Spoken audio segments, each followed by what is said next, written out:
Il existe dans la suite iSpring 9 un outil qui s'appelle enregistrement de l'écran, qui va nous permettre, comme nous l'indique l'onglet, d'enregistrer soit la totalité de notre écran ou soit une partie de notre écran.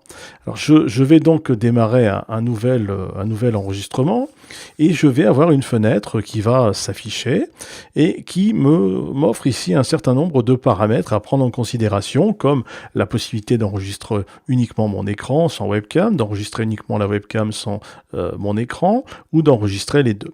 Je peux également choisir la définition de ce que j'enregistre sur mon écran, soit la zone d'écran qui est définie ici et que je peux modifier donc pour la personnaliser.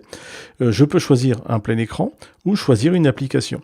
Et là, si je sélectionne choisir une application, il va me demander de choisir l'application sur laquelle je veux effectuer l'enregistrement de l'écran. Par exemple, ici, je vais choisir mon application PowerPoint et vous voyez que la zone d'écran s'est positionnée à la taille de mon outil PowerPoint. Ensuite, je peux modifier quelques paramètres ici en cliquant sur mon onglet, mon petit engrenage, et ces paramètres vont me permettre, par exemple, si j'ai plusieurs micros, de choisir le bon micro, voire éventuellement la webcam si j'en ai plusieurs, etc. Et puis je vais commencer l'enregistrement.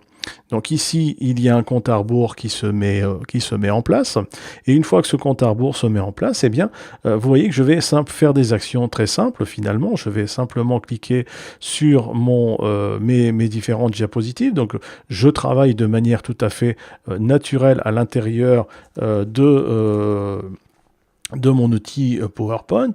Je peux aller afficher différents éléments dans mon outil PowerPoint et à ce moment-là, on va en voir dans une prochaine vidéo qu'est-ce qu'on va pouvoir en retirer et comment on va pouvoir effectivement travailler à partir de ces éléments.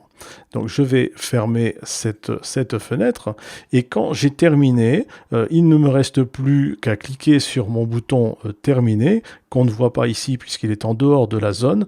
J'ai mon bouton terminé qui est en bas, je clique dessus et mon écran, pardon, s'est enregistré. Voilà.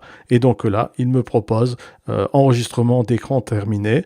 Donc je vous propose d'aller voir la vidéo suivante pour en comprendre le fonctionnement.